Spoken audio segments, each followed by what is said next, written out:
أعوذ بالله السميع العليم من الشيطان الرجيم. بسم الله الرحمن الرحيم.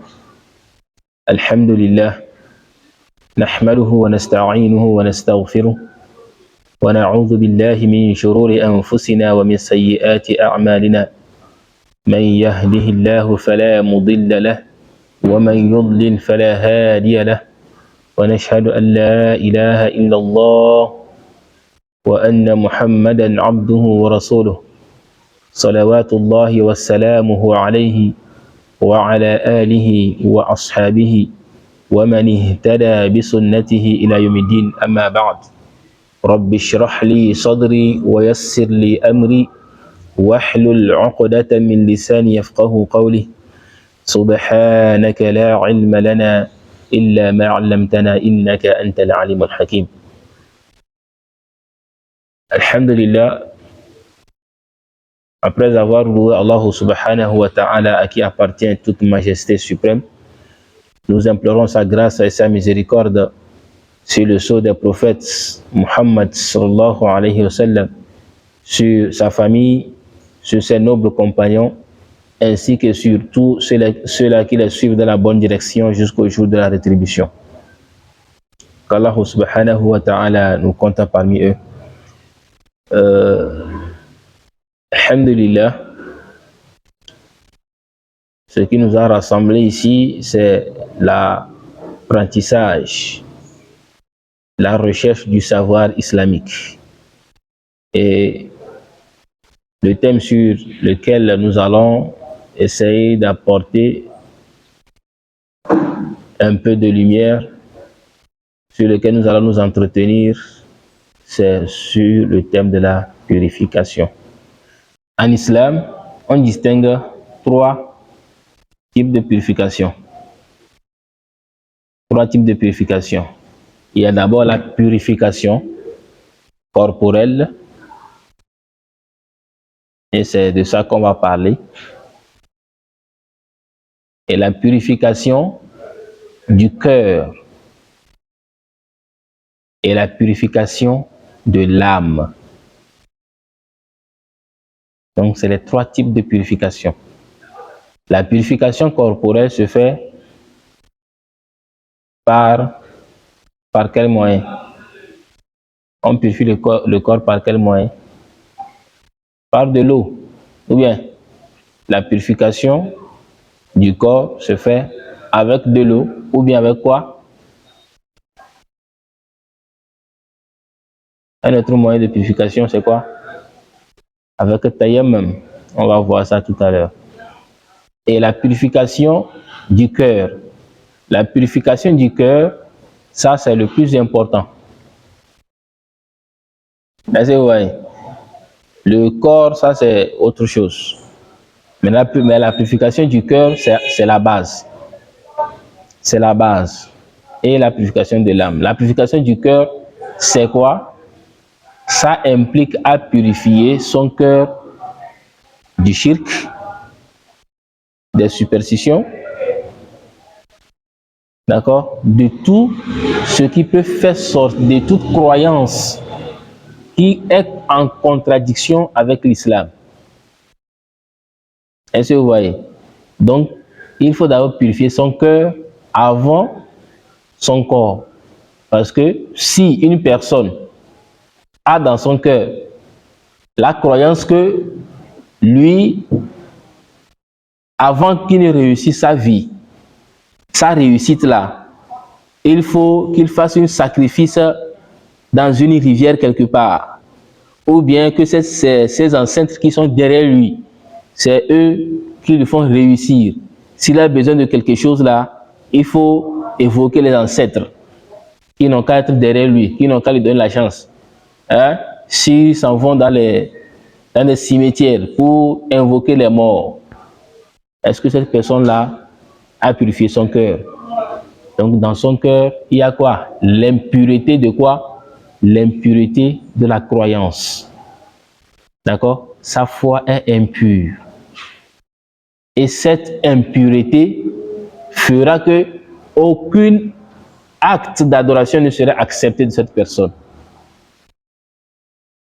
quelqu'un qui a le shirk dans son cœur, qui a la croyance que les ancêtres aussi ont un pouvoir, que les rivières aussi ont un pouvoir, que le fait d'immoler pour des djinns ou bien pour faire quoi et quel sacrifice déposé au carrefour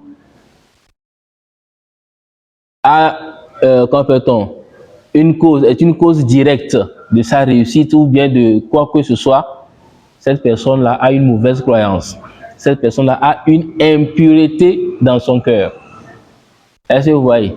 Et cette impureté-là, elle est intrinsèque. Ça ne se fait pas voir. Est-ce que vous voyez? C'est intrinsèque, c'est une impureté intrinsèque. Donc ça ne se fait pas voir.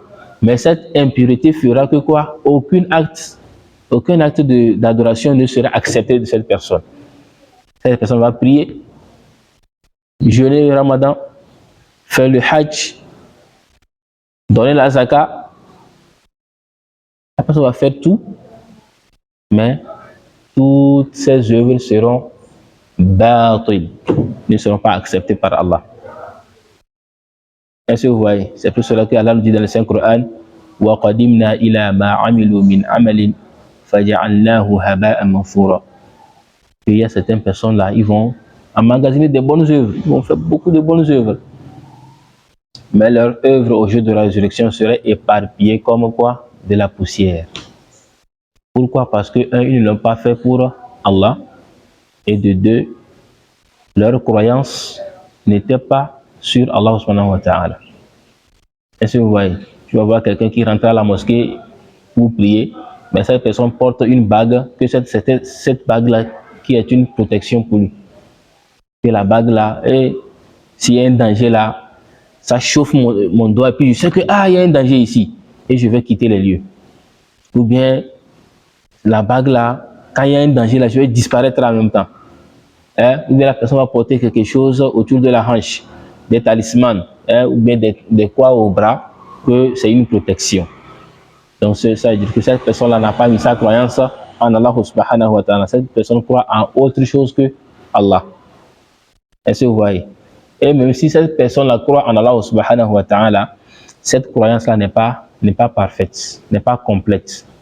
Parce que tu ne peux pas dire que je crois en toi, mais ça là aussi. Là, ça veut dire que cette croyance n'est pas parfaite. Ça veut dire que tu ne crois pas en la totalité de la capacité de cette personne. Tu vois? C'est comme si dire que, bon, si je veux de l'argent, il faut que je m'adresse à celui-ci. Lui là, je sais que chez lui, je peux trouver l'argent. Mais si je veux de la nourriture à manger là, lui là, c'est pas la bonne personne. C'est cette personne-là. Donc c'est comme si tu as partagé les tâches. Tu sais que si tu veux telle chose-là, tu sais à qui t'adresser pour l'avoir.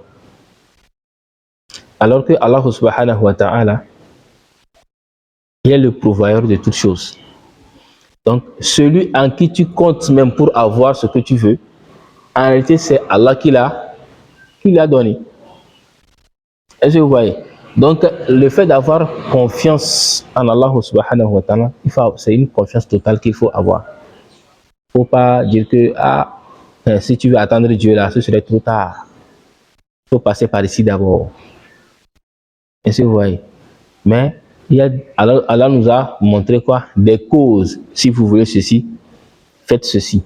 Si vous voulez ci, faites cela. Est-ce que vous voyez?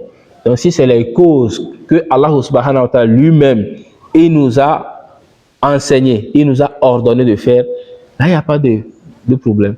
Mais si toi tu choisis autre cause, autre moyen pour parvenir à tes fins, là c'est une perdition. Tu as choisi le mauvais chemin. Est-ce que vous voyez? Donc la purification du cœur, c'est la première des choses. C'est en ce moment qu'on va parler de quoi? De la purification du corps. Parce qu'il faut d'abord être musulman avant de faire quoi? De parler de la purification dont on va parler. De parler de la janaba, de parler de l'ablution. Une personne qui n'est pas musulmane, son ablution n'a aucune utilité. D'accord? Le fait de faire la djanaba n'a aucune utilité à moins que cette personne-là veuille se reconvertir à l'islam. Est-ce que vous voyez? Une personne qui est déjà mécréante, son jeûne n'a aucune utilité. Cette personne va faire le hajj, mais c'est zéro. Pourquoi? Parce que cette personne-là n'a pas cru en Allah subhanahu wa ta'ala. Cette personne-là a le shirk dans son cœur. D'accord? Comme des gens qui, tu vas voir des musulmans, c'est le moment du pèlerinage. Et avant d'aller au pèlerinage, ils vont dire, ah, il faut que j'aille consulter, voir si le voyage là serait bon. Il faut que j'aille voir si le pèlerinage là, tout va bien se passer, s'il n'y a pas de danger. Est-ce que vous voyez? Lui veut aller adorer Dieu, mais il faut encore consulter des génies, des djinns, pour voir si le fait d'aller adorer Dieu là, il n'y a pas un danger. Bien sûr, ça là, ça a un sens. Je vais aller adorer le Créateur. Mais il faut encore consulter une autre créature si le fait d'aller faire cette adoration au Créateur ne contient pas de danger. Là, ça veut dire que cette personne n'a pas cru en celui vers qui il va. Est-ce que vous voyez? Donc, la croyance en Allah subhanahu wa ta'ala totale. Est-ce que vous voyez? Donc, ça, c'est ça. Donc, la purification du cœur. Et maintenant, il y a quoi? La purification de l'âme. La purification de l'âme, c'est les comportements. D'accord? Les comportements moraux. D'accord? Le fait de se débarrasser de l'orgueil. D'accord? L'orgueil, c'est une impureté de l'âme. D'accord? C'est une souillure de l'âme. Une personne orgueilleuse a une mauvaise âme. D'accord? Donc, l'orgueil, l'arrogance, d'accord? Le mensonge, tout ceci entache à quoi? À notre âme. Une personne qui a l'habitude de mentir, de faire de mauvaises choses, c'est-à-dire que son âme est impure. Est-ce que vous voyez? Son âme est impure. Il faudrait que cette personne purifie son âme de tout cela. D'accord?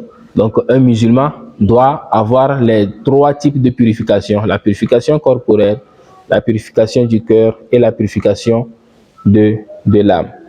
Est-ce que vous voyez? Et la purification du cœur, c'est la base. Sans la purification du cœur, toutes les autres ne sont pas utiles, ne seront pas valables. Est-ce que vous voyez? Donc, ça, c'est ça. Maintenant,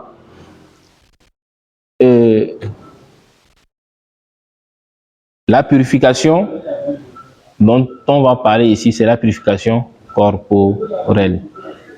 D'accord? Et vous avez donné déjà la définition. Donc, il faut savoir que la purification a 2 définitions. At-tahara. Si vous entendez, on dit at-tahara, on veut parler de quoi? De la purification. Et cette purification aussi a 2 types. D'accord? Il y a 2 groupes de purification. Mais la purification en général, si on se réfère à la définition littéraire, d'accord, de la purification at-tahara, on va dire an-nadhafatu wan-nazahatu anil aqdhari. C'est quoi? C'est la pureté, d'accord, la pureté et l'absence de toute souillure concrète ou abstraite. Est-ce que vous voyez? La purification ici, en général, d'accord, c'est l'absence de toute souillure concrète ou abstraite. Ça veut dire quoi? Concrète, c'est purifier son corps, d'accord? C'est la purification du corps et du matériel, d'accord? De toute autre chose matérielle, d'accord? Donc c'est ça, la purification concrète. Et la purification abstraite, c'est de ça qu'on vient de parler, c'est quoi? C'est la purification de l'âme et du cœur. Donc cette purification-là, c'est une purification dont on voit dans le comportement, d'accord? Ça ne se fait pas voir à l'œil nu. Est-ce que vous voyez? Donc cette purification-là, elle est abstraite. C'est dans le cœur, on ne le voit pas. Donc ça, c'est la définition générale. D'accord? Définition littéraire de quoi? De la purification. Maintenant, islamiquement, religieusement, c'est quoi la purification? Donc, il y a une manière de définir la purification islamiquement et une manière de définir la purification littérairement. Donc, si un arabe vient ici, il parle de la purification et il n'est pas musulman, est-ce qu'il va parler de la purification dont nous on va parler? Non. Mais lui, c'est d'autres choses qu'il va parler. Il peut parler de l'hygiène, de quoi. Donc ça, c'est la purification en général. Maintenant, si on ramène ça côté religieuse, côté islamique, c'est quoi la purification? Irtifa al-hadathi wa zawalu najasi. C'est quoi? C'est la levée. La purification, islamiquement parlant, c'est la levée de l'état d'impureté et l'élimination de toute souillure. D'accord? Ça, c'est la définition islamique, la définition juridique. Donc, dans la jurisprudence islamique, si on veut parler de la purification, il faut savoir qu'on veut parler de la purification, quoi? Qu'il lève l'état d'impureté et élimine toute souillure. Est-ce que vous voyez? Donc, la purification islamique, juridiquement parlant, c'est la levée de l'état d'impureté et l'élimination de la souillure. Est-ce que vous voyez? Et cette purification se fait à base de quoi? Par quel moyen on se purifie? On l'a dit tout à l'heure, c'est à base de l'eau, n'est-ce pas? À base de l'eau. À défaut de l'eau, on fait tayammum. Et la preuve, c'est quoi? Parce que toute chose qu'on va faire en islam, il faut avoir une preuve. Hein? Il faut avoir une preuve. On ne fait pas les choses parce qu'on a vu les gens faire ou bien on les ont dit. Non, il faut avoir des preuves. Quand je fais ceci, c'est à cause de ça. C'est Allah qui l'a dit dans le Coran. C'est le prophète sallallahu alayhi wa sallam qui l'a dit dans les hadiths. Est-ce que vous voyez? Et donc, cette pureté-là, cette purification-là, dont on veut parler là, on a dit quoi? C'est la levée de toute impureté, n'est-ce pas? De toute impureté et quoi? Et l'élimination de toute souillure, n'est-ce pas? Donc maintenant, ces impuretés-là, quand on parle d'impureté, il y a plusieurs types d'impuretés, n'est-ce pas? Maintenant, pour pouvoir les classer, j'ai dit que la purification se divise en deux catégories. D'accord? Il y a at-taharatul hadath ou at-taharatul khabath. Ça, c'est la jurisprudence. At-taharatul hadath, la première catégorie de purification, c'est la purification matérielle. D'accord? Et la seconde purification, c'est les moyens utilisés. D'accord? Ou bien l'état d'impureté par lequel on va, l'état d'impureté qu'on va lever. Donc la première catégorie, c'est quoi? C'est la pureté à travers quoi? L'ablution et quoi? À travers l'ablution et la janaba ou bien le tayammum, n'est-ce pas? Parce qu'on a parlé de quoi? D'impureté, l'état d'impureté et l'élimination. Donc ça veut dire que si on est en état d'impureté, c'est quelque chose qui a causé cette impureté, n'est-ce pas? Et il y a une manière de faire quoi? D'éliminer cette impureté-là. Et maintenant on dit quoi? L'élimination de la souillure. Donc il y a deux choses distinctes. C'est quoi? Il y a deux mots-clés dans cette définition. C'est quoi? Il y a deux mots-clés dans cette définition. Et c'est ça qui fait que quoi? On va classer la purification en deux catégories. C'est quoi? L'impureté et souillure. Donc, il y a impureté et il y a souillure. Ce n'est pas la même chose. Dans la jurisprudence, ce n'est pas la même chose. Quand on parle d'impureté, il y a ce de quoi on parle. Et quand on parle de souillure, il y a de quoi on parle. D'accord? Donc, l'impureté ici, c'est l'impureté corporelle. Est-ce que vous voyez? Donc, il y a l'ablution, c'est-à-dire l'impureté qui va causer l'ablution, qui va occasionner l'ablution. C'est-à-dire qu'il faut faire l'ablution avant de dire que maintenant on a levé cette impureté-là. Est-ce que vous voyez? Et maintenant, il y a une autre impureté. Ça, l'ablution ne peut pas réparer ça, mais il faut forcément faire la janaba. Est-ce que vous voyez? Donc, il y a deux types d'impureté là-bas. D'accord? Donc, il y a l'impureté mineure et l'impureté majeure. Est-ce que vous voyez? Donc, l'impureté mineure, ça, c'est l'ablution qui le corrige, qui l'élimine. Et maintenant, l'impureté majeure, c'est quoi? C'est la janaba qui l'élimine. Est-ce que vous voyez? Tu ne peux pas avoir une impureté majeure et aller faire les ablutions. L'ablution là déjà nulle, ce n'est pas valable. D'accord? Donc, il faut être en état de pureté majeure avant de faire les ablutions. Est-ce que vous voyez? Et maintenant, à défaut de quoi? De l'eau pour faire l'ablution ou bien pour faire la janaba, le moyen utilisé aussi, c'est quoi? C'est tayammum. Donc, on va parler de ça. Maintenant,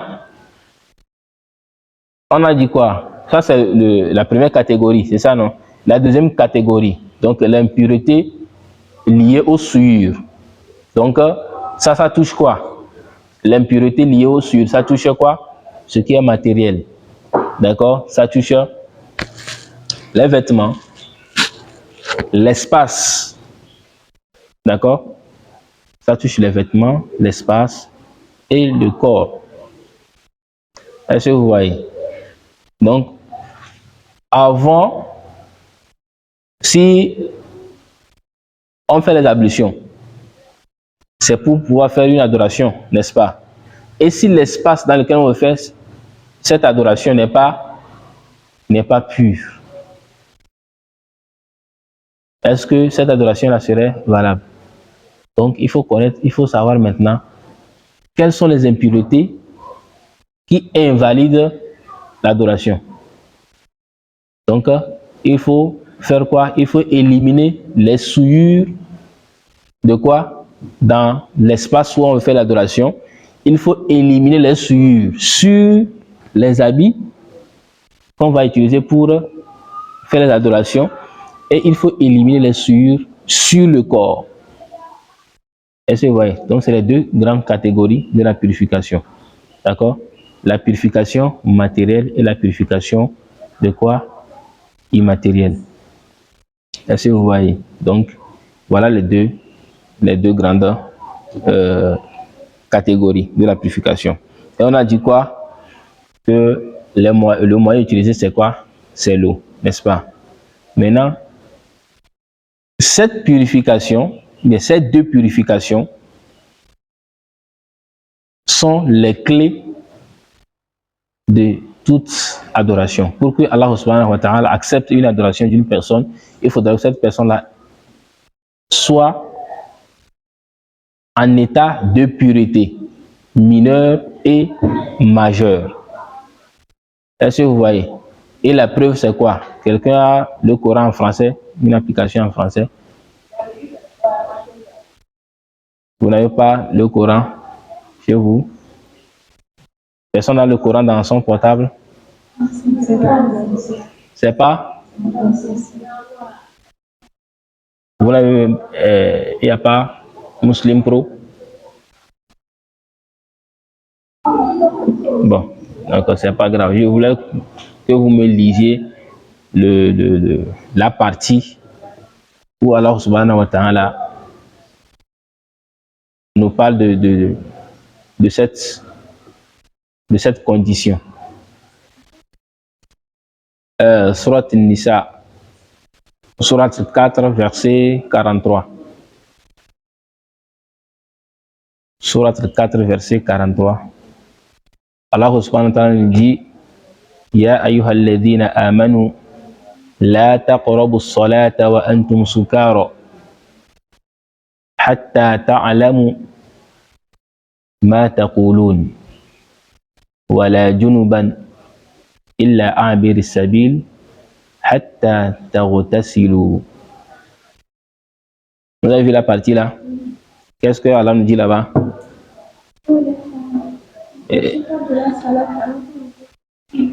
N'approchez pas de la salade alors que vous êtes ivre. Jusqu'à ce que vous compreniez ce que vous dites.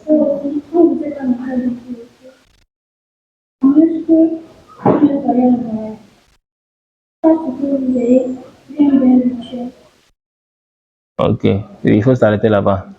C'est là-bas, la partie là qui nous intéresse. D'accord? Là, quand veut-on? Il faut relire la partie là. N'approchez pas de la salade alors que vous êtes ivre. Donc, ce que j'ai qu'une personne qui s'est saoulée, a pris de la bière ou bien a bengue, du sodabi là, il ne faut pas qu'il s'approche de la prière. D'accord? Est-ce que le fait de boire de l'alcool,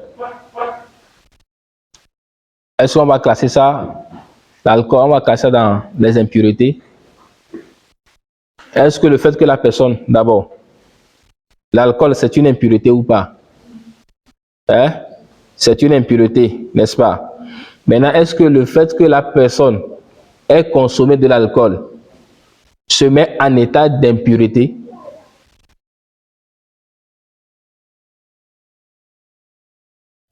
Est-ce que le fait que une personne ait consommé de l'alcool, est-ce que cela le dispose à de l'impureté?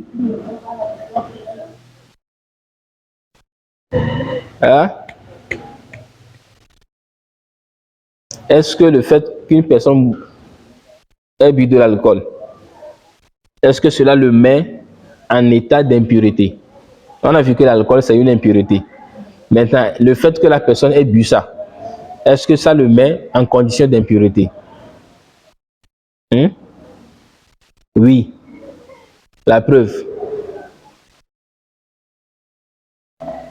Qu'est-ce qui te fait dire oui? Il faut une preuve. Parce que c'est pas permis. Ok, c'est pas permis. Où est-ce que c'est pas permis? Qui t'a dit que c'est pas permis?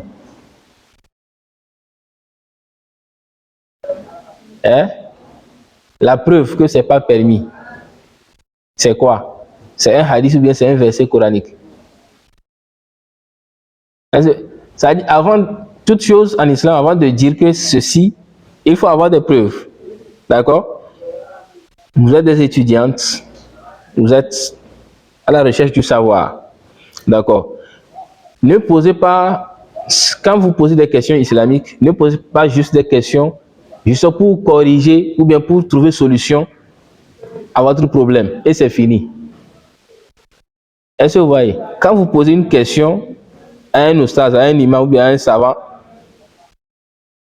sur une chose dont vous ignorez, quand on vous donne la réponse, il faut chercher c'est quoi la preuve. Est-ce que vous voyez? Et dès que vous avez la preuve, il faut le garder pour toujours.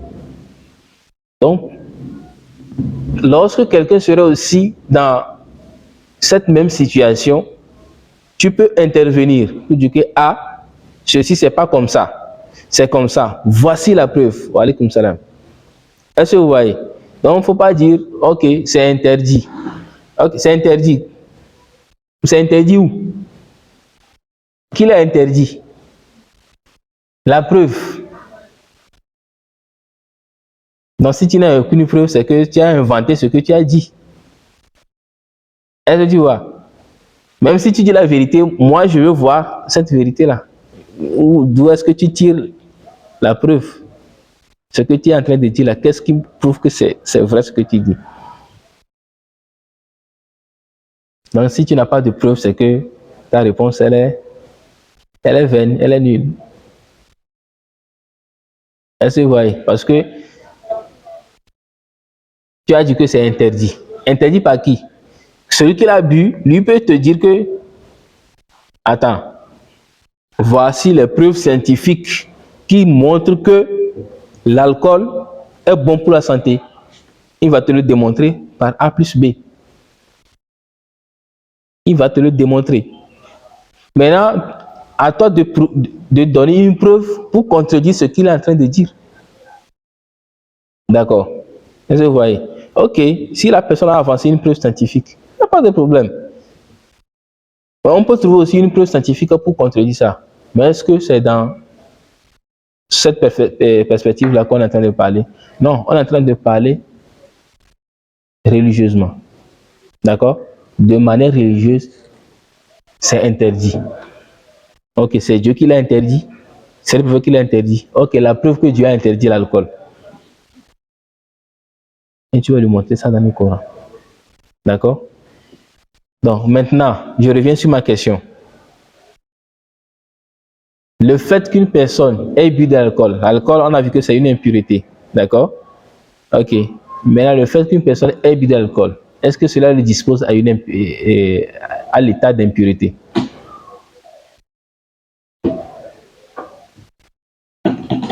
Et là, tout le monde est bloqué. Hein? Personne ne veut parler. Pourquoi on lui demande encore une preuve? Hein? Ok, on va aller. Ok, on accepte que c'est une impureté, l'alcool. Maintenant, le fait qu'une personne ait bu de l'alcool, cela ne le dispose pas, bien ne le met pas en état d'impureté. D'accord? Mais pourtant, Allah nous dit quoi? Que ne vous approchez point, n'est-ce pas? N'approchez point de la prière lorsque vous êtes ivre, jusqu'à ce que vous saviez ce que vous dites. Est-ce que vous voyez? Donc, en fait, l'interdiction ici, c'est de ne pas prier tant qu'on est ivre. Parce qu'il ne faudrait pas que dans la prière, on dise quelque chose qui est déplacé. Ou bien qu'on dise quelque chose qui pourrait nous causer du tort. Est-ce que vous voyez? C'est comme si je vous donne un exemple. C'est un exemple. Si par exemple la personne est ivre, est-ce que la personne peut réciter le Coran correctement? La personne peut réciter un verset, rentrer dans... Commencer par réciter le verset d'une sourate et aller dans une autre sourate. Est-ce que vous voyez? Donc, la personne ne sait pas ce qu'il dit. La personne est là, je sais, parle. Donc, il peut dire des choses pour insulter Dieu sans le savoir. Est-ce que vous voyez? Déjà, il y a un hadith où le professeur Sam dit quoi? Une personne est ivre de joie. Ça veut dire que c'est pas que la personne a bu de l'alcool, hein, mais ça veut dire que la personne était tellement joyeuse. Pourquoi? Parce que la personne avait perdu son âne qui portait ses vivres. Or, dans le désert, vous savez que dans le désert, la soif et la faim, ça tue. Hein? Quand vous voyez les documentaires des gens qui traversent le désert de la Libye pour rejoindre l'Europe et ses consorts, les gens meurent. Et ils meurent de quoi? Ils meurent de soif. Hein? Ils meurent de faim. Est-ce que vous voyez? Donc, cette personne a perdu son âne dans le désert. Et il était en train de se lamenter. Et voilà que l'âne revient avec tous ses colis bien chargés. Et là, il était vraiment content, tellement ivre de joie que il voulait remercier Dieu. Mais tellement il était empli d'émotions, qu'est-ce qu'il a dit? Il a dit, oh Dieu, tu es mon serviteur et je suis ton Seigneur. Il voulait dire, oh Dieu, tu es mon Seigneur et je suis ton serviteur. Mais tellement l'émotion l'a emporté, il a dit, oh Dieu, mon serviteur et je suis ton Seigneur. Mais est-ce que Dieu va le condamner à cause de ça? Non, parce qu'il n'a pas dit ça intentionnellement. Est-ce que vous voyez? C'est l'émotion qui lui a fait dire ça. Est-ce que vous voyez? Mais cette personne, lui, il a pris de l'alcool sciemment. Il sait que l'alcool va le rendre ivre. Il est parti prendre de l'alcool. Donc, il est venu pour prier. Donc, Allah lui dit quoi? Ne t'approche pas de la prière si tu sais que tu as pris de l'alcool. Parce que tu vas dire des choses dans la prière qui vont m'énerver. Donc, il ne faut même pas t'approcher. C'est par exemple, si la personne a bu de l'alcool, la personne est déséquilibrée. Est-ce que vous voyez? Et quand la personne commence par la personne commence pas à dire des choses. Et vous, la personne dit ça seulement. Alors que si on se réfère au savant de Tajwid, on dit quoi? Lorsque vous récitez la Fatiha dans la prière, on dit Iyyaka na'budu wa iyyaka nasta'in. Et sur les deux shadda, ya, shadda. Le second ya, aussi ya shadda. Est-ce que vous voyez? Donc il faut dire Iyyaka na'budu wa iyyaka nasta'in. Maintenant, cette personne vient dire Iyyaka na'budu wa iyyaka nasta'in. Elle ne met pas le shadda sur les ya. Et vous savez, déjà dans le verset, on nous dit quoi? Iyyaka na'budu wa iyyaka nasta'in. C'est toi que nous adorons et c'est de toi que nous cherchons secours, n'est-ce pas? Mais le fait que la personne va lire ça sans mettre la shada, ça va devenir quoi? C'est les rayons du soleil que nous adorons et c'est les rayons du soleil, c'est des rayons du soleil que nous cherchons secours. Parce que iyyak en arabe, c'est les rayons du soleil. Vous voyez, s'il y avait un trou dans les tuiles là, vous allez voir qu'il y a les rayons de lumière qui vont pénétrer. Est-ce que vous voyez? Donc ces rayons de lumière là, c'est ça qu'on appelle iyyak en arabe.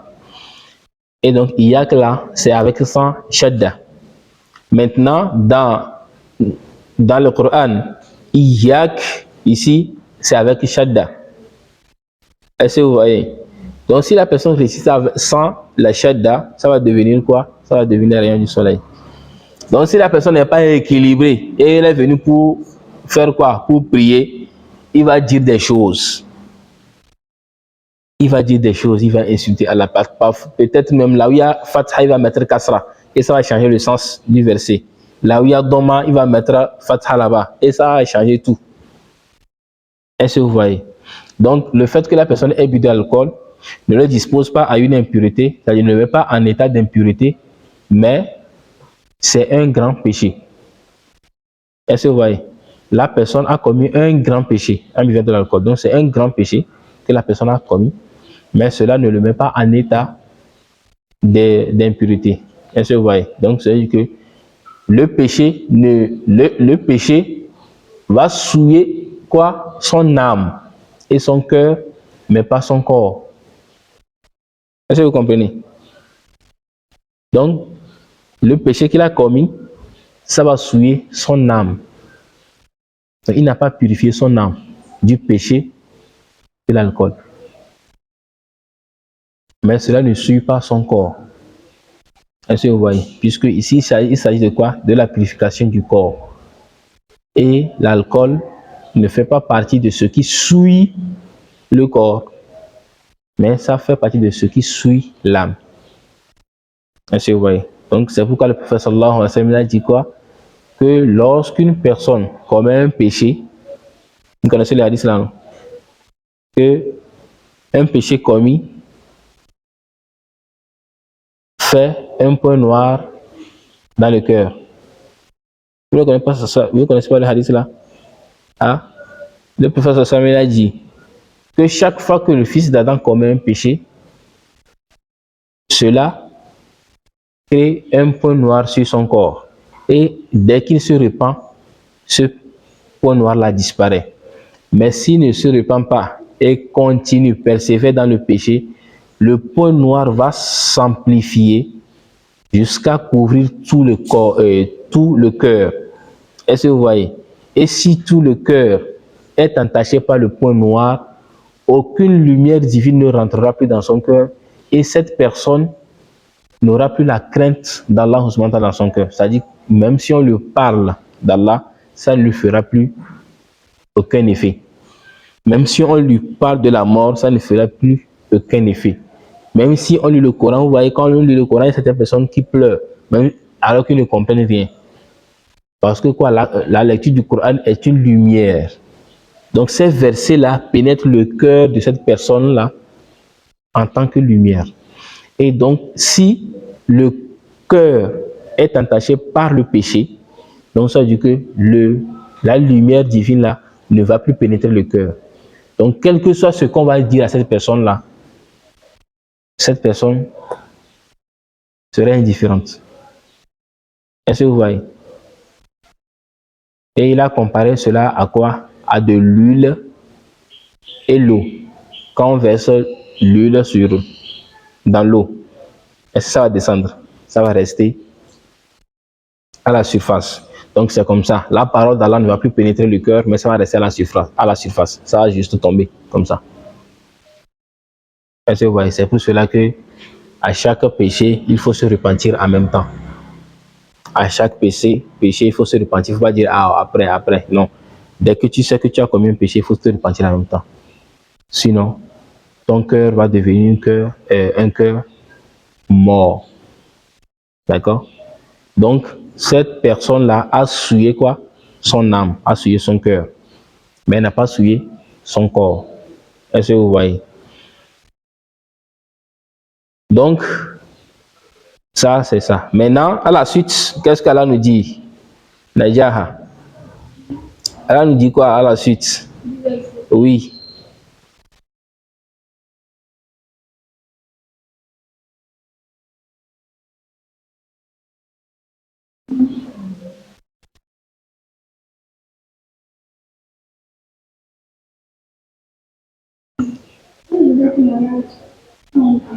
Mhm.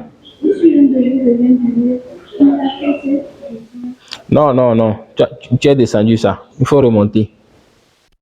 C'est pas là-bas qui nous intéresse. Oui. Mhm. Mhm. Mhm.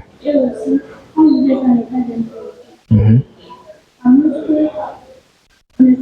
Donc, et aussi, lorsque vous êtes en état d'impureté. Donc, ça veut dire que si vous êtes en état d'impureté, ne vous approchez pas de la prière.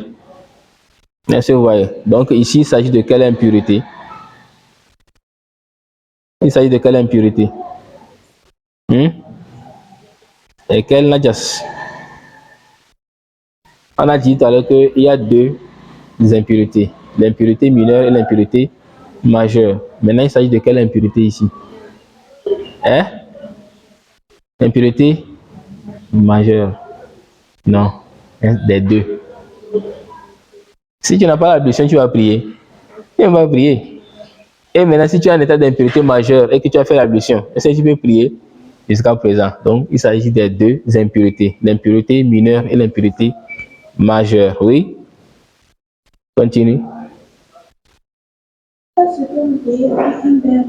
Jusqu'à ce que vous ayez pris un bain rituel. Donc, en même temps, si c'est une impureté majeure, donc il faut prendre un bain rituel, oui. Mhm. Mhm. Mhm. Donc, est-ce que vous voyez? Dieu nous a dit quoi? Quand il a parlé de quoi? De l'impureté majeure. Il a dit quoi? Il faut prendre d'abord un bain, n'est-ce pas? Et maintenant, à la suite, il nous parle de quoi? De l'impureté, des impuretés mineures. En disant, c'est indirectement. Je lui dis que si l'un de vous revient de ses besoins, n'est-ce pas? Or, on sait que les besoins occasionnent quoi? Les ablutions. D'accord? Qui fait partie de quoi? De la purification mineure. Est-ce que vous voyez? Donc, oui.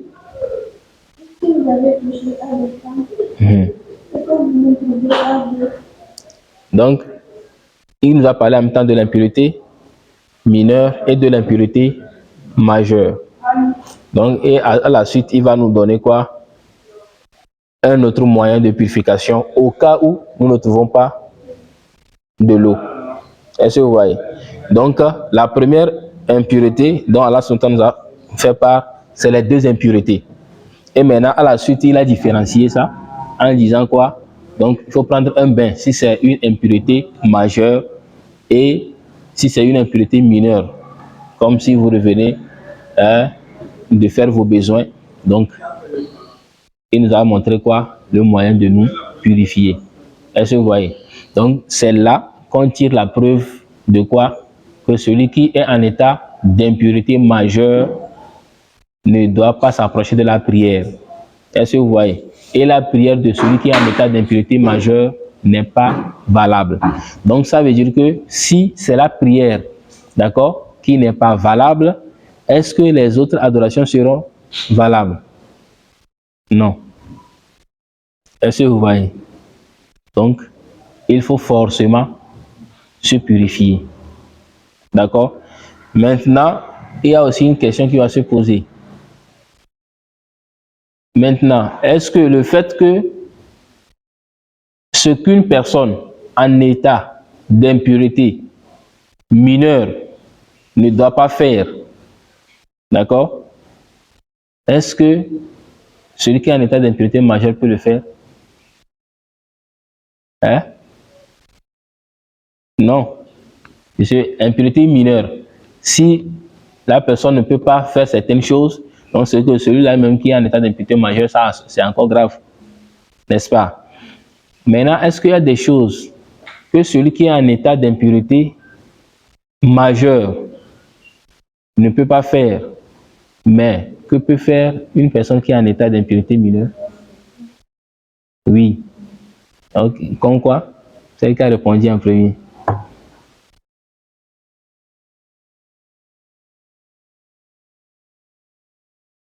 Comme quoi? Hein? Non, la personne est en état d'impureté mineure et majeure. D'accord? Bon. Une personne en état d'impureté majeure, celui-ci en état d'impureté mineure. Est-ce que ces deux personnes-là ont les mêmes interdictions? Hein? Est-ce que ces deux personnes-là ont les mêmes interdictions? Hein? Non. Ok. Qu'est-ce qui est interdit à celui qui est en état d'impureté mineure? Et qu'est-ce qui est interdit à celui qui est en état d'impureté majeure?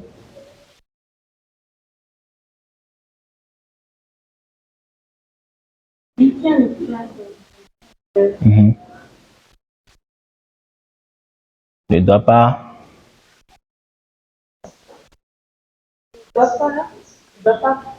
Mhm. Mhm. Et celui qui est en état d'impureté majeure doit faire les grands Mhm. Oui, en fait, la question, c'est que les deux sont en état d'impureté, n'est-ce pas? Mais est-ce que les deux ont les mêmes interdictions? Est-ce qu'il y a quelque chose que celui qui est en état d'impureté mineure peut faire et que celui qui est en état d'impureté majeure ne peut pas faire?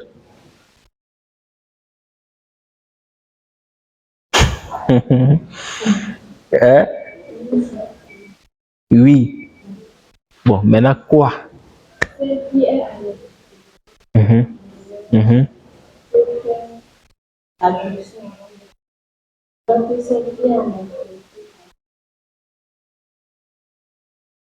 Mhm. Ok. Est-ce que vous voyez?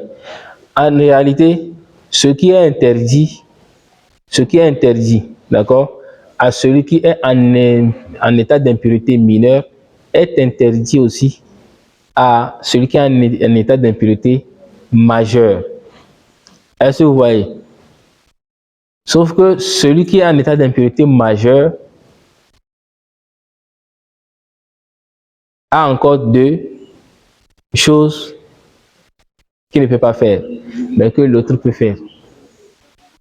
Celui qui est en état d'impureté mineure peut faire. Est-ce que vous voyez? Celui qui est en état d'impureté mineure peut jeûner ou pas? Hein? Celui qui est en état d'impureté majeure peut jeûner? Ne jeûne pas. Parce que quoi? Ça dépend de la cause de l'impureté. Ça dépend de ce qui a causé son impureté majeure. Est-ce que vous voyez? Mais si nous prenons le cas de quoi? D'Elochi, D'accord, une femme qui vient d'accoucher et qui perd le sang de l'accouchement, ou bien une femme en menstrue. Elle ne peut pas jeûner, son jeûne n'est pas valable. Mais celui qui est en état d'impureté mineure peut faire quoi? Peut jeûner sans problème. Est-ce que vous voyez? Alors que le jeûne, c'est une adoration, n'est-ce pas? Celui qui est en état d'impureté mineure peut lire le Coran. Mais est-ce que celui qui est en état d'impureté majeure peut le faire? Non. Est-ce que vous voyez? Donc, il y a des choses que celui qui est en état d'impureté mineure peut faire, alors que celui qui est en état d'impureté majeure ne peut pas faire. Est-ce que vous voyez? Mais les deux ont les mêmes interdictions. Est-ce que vous voyez? Mais il y a des cas d'exception pour celui qui est en état d'impureté mineure. Est-ce que vous voyez? Et en plus, il y a quoi? Il y a les rapports sexuels. Vous m'excusez le terme. Celle qui est en état d'impureté majeure, d'accord, causée par les menstrues ou bien les lochies, ne peut pas avoir des rapports sexuels. C'est interdit. D'accord? Jusqu'à, même les savants disent que quoi? Mais ceux qui feront le rapport sexuel en état d'impureté majeure, c'est-à-dire que la femme, au moment où la femme est en état d'impureté majeure, sont devenus mécréants. Est-ce que vous voyez? Puisque c'est une interdiction. C'est une interdiction coranique. C'est Dieu qui l'a interdit dans le Coran. Yas'alunaka anil mahid. Qul huwa adha. Allah subhanahu wa ta'ala dit quoi? Que lorsque on est venu questionner le prophète sallallahu alayhi wa sallam à propos des menstrues, et il a dit quoi? Que c'est un mal. Donc, séparez-vous des femmes lorsqu'elles sont en état d'impureté. Est-ce que vous voyez? Donc, on ne doit pas avoir des rapports au moment des menstrues ou bien au moment des lochies. D'accord? Mais celui qui s'entête à le faire est devenu mécréant. Et si c'est par consentement de la femme aussi, elle est devenue mécréante parce que elle a enfreint à une interdiction coranique.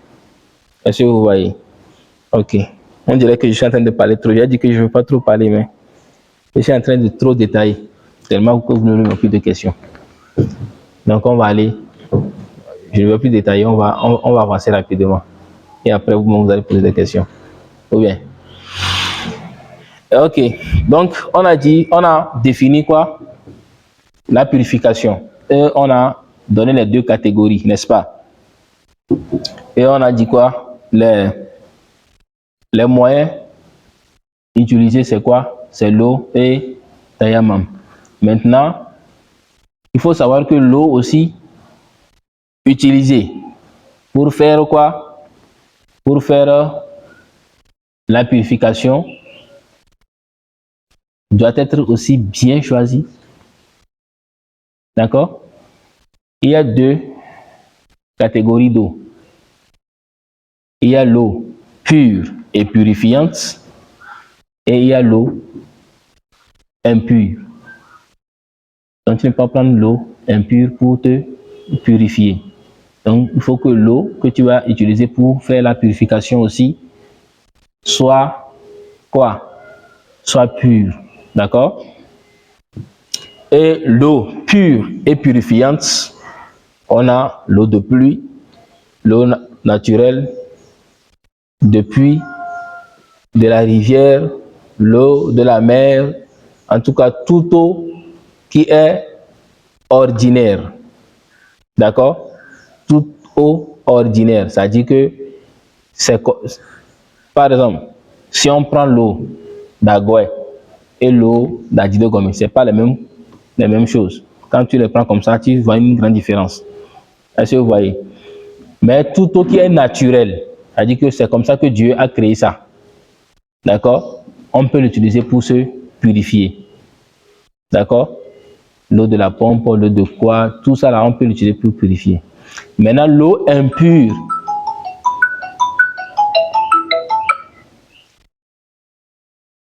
Maintenant, l'eau impure, c'est l'eau qui a changé de nature, qui n'est pas dans son état originel. Est-ce que vous voyez? Et comment on peut le distinguer? À travers trois choses: sa couleur, son goût et son odeur. C'est à travers les trois choses. Si vous avez une eau, donc vous savez que l'eau là, c'est à son état naturel, c'est comme ça. Et que vous voyez que la couleur a changé, c'est qu'il y a quelque chose qui s'est mélangé à ça. Donc c'est une eau qui ne peut plus être utilisée. Ou bien vous remarquez que son odeur a changé, ça veut dire qu'il y a une impureté qui s'est infiltrée dedans. On ne peut plus l'utiliser. Et si vous remarquez aussi que son goût a changé, ça veut dire qu'il y a quelque chose qui est rentré dedans. Donc ce n'est pas à son état naturel. Donc si les trois caractéristiques là changent, ça veut dire que l'eau là n'est plus à son état naturel. Est-ce que vous voyez? Donc, si l'eau là a été mélangée aussi par quelque chose d'impur, comme de l'urine, de l'alcool, d'accord? Parce qu'une impureté peut tomber dans l'eau, mais elle ne va pas changer la couleur de l'eau, ne va pas changer ni son odeur, ni son goût. Est-ce que vous voyez? Maintenant, dès que vous constatez que l'impureté qui est rentrée, qui est tombée dans l'eau, est beaucoup, d'accord? Est visible, alors l'eau là est devenue impure. Maintenant, il y a une troisième catégorie d'eau, d'accord, qu'on peut classer dans l'eau pure et purifiante. Parce qu'on a dit quoi? Il peut y avoir, on a dit l'eau pure et purifiante, c'est-à-dire que l'eau là est pure et on peut l'utiliser pour la purification. Maintenant, il peut y avoir l'eau pure, mais qui ne peut pas être utilisée pour la purification. Donc, ça veut dire que l'eau pure, mais non purifiante. Est-ce que vous voyez? Et comment on peut le comprendre? Par exemple, si je prends du jus. Le jus, c'est fait à base de l'eau. Mais on a mélangé quelque chose dedans qui a changé le goût, la couleur et peut-être même l'odeur. Est-ce que vous allez utiliser du jus pour faire la purification? Donc, le jus là, c'est pur. D'accord? C'est pur. C'est un liquide pur, mais non purifiante. D'accord? Ou bien on prend du café, on a déposé de l'eau et on a mélangé du café dedans. C'est pur jusqu'à présent, parce que le café c'est pur, n'est-ce pas? Mais est-ce qu'on peut utiliser l'eau pour la purification?